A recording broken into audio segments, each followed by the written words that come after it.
శుభం శుభం భూయ.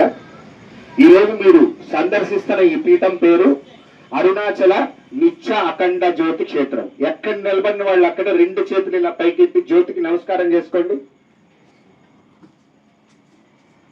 శుభం భూయ. మనం వెలుగుని ఎక్కడ చూస్తాము? ఉదయాన్నే లెగవంగానే సూర్య భగవానుడు ఇచ్చే ప్రకృతి ద్వారా వచ్చే వెలుగుని చూస్తాం, అవునా? ఆ తదుపరి ఇంట్లో దీపం వెలిగించినప్పుడు వెలుగును చూస్తాం.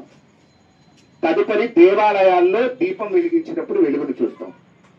ఆ వెలుగును చూసినప్పుడు మనకి ఎంతటి ఆనందాన్ని అయితే మనం పొందుతామో, ఎంతటి ఆరోగ్యాన్ని అయితే పొందుతామో, అంతటి ఐశ్వర్యం కూడా ఆ వెలుగులోనే ఉంది.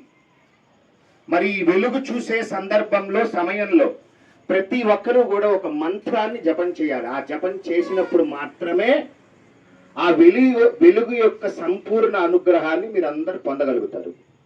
మరి ఆ మంత్రాలు అందరూ చదవడానికి సాధ్యమైతే సాధ్యం కాదు. అందుకే ప్రతి ఒక్కరూ సరళంగా పలకగలిగే విధంగా మీ అందరి చేత 2 నిమిషాల మంత్రం చెప్పిస్తాను. దీపాన్ని ఎప్పుడు చూసినా, సూర్య భగవాన్ని ఎప్పుడు చూసినా, ఇంట్లో దీపం ఎప్పుడు వెలిగించినా, దేవాలయంలో దీపాన్ని ఎప్పుడు దర్శించినా ఆ వెలుగు రూపంలో మీకు అందించే అనుగ్రహం ఏ విధంగా ఉంటుందంటే, మొట్టమొదటగా ఆరోగ్యాన్ని మీకు అందిస్తుంది. ఎంత డబ్బు ఉంటే ఆరోగ్యం దొరికిద్ది? డబ్బులు బాగున్నాయి, ఆరోగ్యం కొనుక్కోవడానికి అయిద్దా? దొరకదు. ఆనందం దొరికిద్దా? దొరకదు. సంపూర్ణ ఐశ్వర్యం దొరికిద్దా? ఐశ్వర్యం అంటే స్తోమతకి మించి డబ్బు ఉంటే ఐశ్వర్యం కాదు. ఎప్పుడైతే మనకి ఆనందం, ఆరోగ్యము కావాల్సినంత ఉంటుందో అదే ఐశ్వర్యం.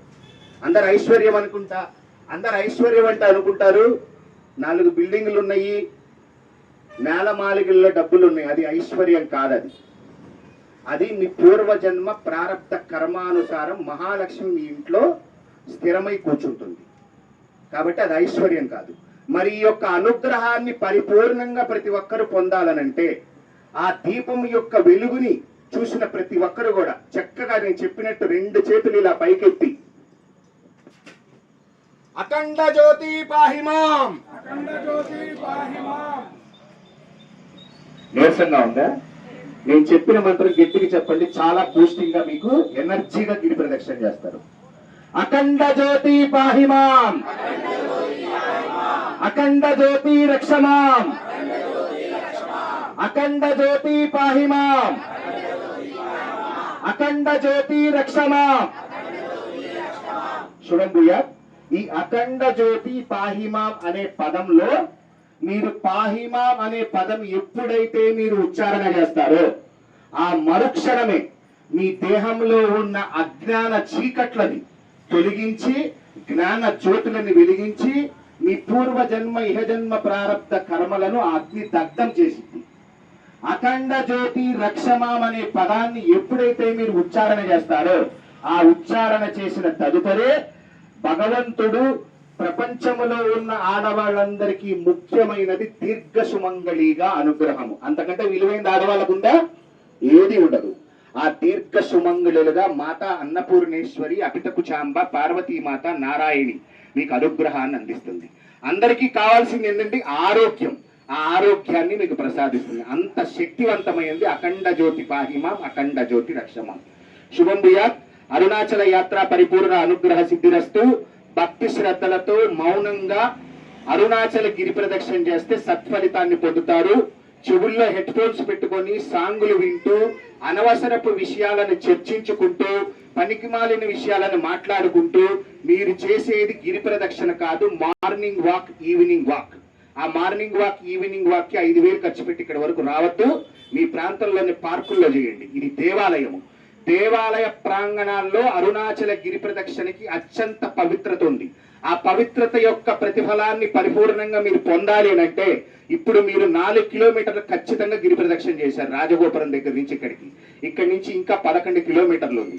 ఈ 11 కిలోమీటర్లు అరుణాచల గిరి ప్రదక్షిణ మౌనంగా, నిశ్శబ్దంగా ఓం నమ శివాయ అనే నామ మంత్రాన్ని అంతర్కరణ శుద్ధితో, నిశ్చలమైన మనస్సుతో స్వామివారిని స్మరించుకుంటూ మీరు గిరి ప్రదక్షిణ చేయండి. గిరి ప్రదక్షిణ కాదు, గిరి ప్రదక్షిణలు చేసే శక్తి అరుణాచలేశ్వరుడు ఇస్తాడు. అత్యంత శక్తివంతమైనది అరుణాచల గిరి ప్రదక్షిణ అనేది. దాని యొక్క పవిత్రతని, దాని యొక్క ఆశీస్సులని మీరు పవిత్రంగా పొందాలి అని అంటే భక్తి శ్రద్ధలతో మౌనంగా చేసే గిరి ప్రదక్షిణ మీరు అత్యంత శక్తివంతుల్ని చేస్తుంది. మీరు అత్యంత శక్తివంతంగా మరలా మరలా మరలా మరలా అరుణాచల గిరి ప్రదక్షిణ వచ్చి చేస్తూనే ఉంటారు. చక్కగా టేబుల్ ఇలా వేస్తాము, లోపలికి రండి, స్వామివారి దర్శనం చేసుకోండి. ఇక్కడ అక్షయ పాత్ర ఉన్నది, ఈ అక్షయ పాత్రలో 4 గింజలు బియ్యం వేయండి, యథాశక్తి కానుకుంటే దాంట్లో వేసుకోండి. మీరు అందించే కానుక, మీరు అందించే దానము, ఒక్క దానము 3 సేవలు. మీరు అందించే ఏ రూపాయి దానమైనా సరే మొట్టమొదటగా సాధువులకి, గిరి ప్రదక్షిణ చేసే భక్తులకి ఆకలి తీర్చే సంరక్షణ సేవకి వినియోగిస్తాము. రెండవ సేవ విద్యాదానము. ఎవరికైతే విద్యార్థులు చదువుకుంటూ వారి ఆర్థిక పరమైన స్థితిగతులు స్తోమత లేక చదువు నిలిపివేస్తారు, అలాంటి వారికి అరుణాచల భరోసా అని చెప్పని వారికి సహాయ సహకారాలు, ఆర్థిక సహకారం అందిస్తున్నాము. మూడవ సేవ సకల జీవులకి సేవ, సంరక్షణ సేవ, మూగ జీవుల సంరక్షణ సేవ, దానికి వినియోగిస్తాం. ఒక్క దానం 3 సేవలు. చక్కగా టేబుల్ ఇలా వేస్తాను, అందరు లోపలికి రండి. ఒక్కసారి ఈ రోజు అన్నప్రసాద సేవకు సహకారం అందించిన దాతలకి మనం ఆశీస్సులు అందించాలి. ఏకకంఠంతో చెప్పండి, అన్నదాత. ఇంకా గట్టిగా, అన్నదాత సుఖీ భవ, సుఖీ భవ, సుఖీ భవ, సుఖీ భవ. అన్నదాత ఆరోగ్య భవ. తిన్నవాళ్ళు ఆరోగ్యంగా ఉంటే దానం చేసిన వారు ఆశీర్వాదానికి అర్హులవుతారు. శుభం భూయాత్. చక్కగా లోపలికి రండి.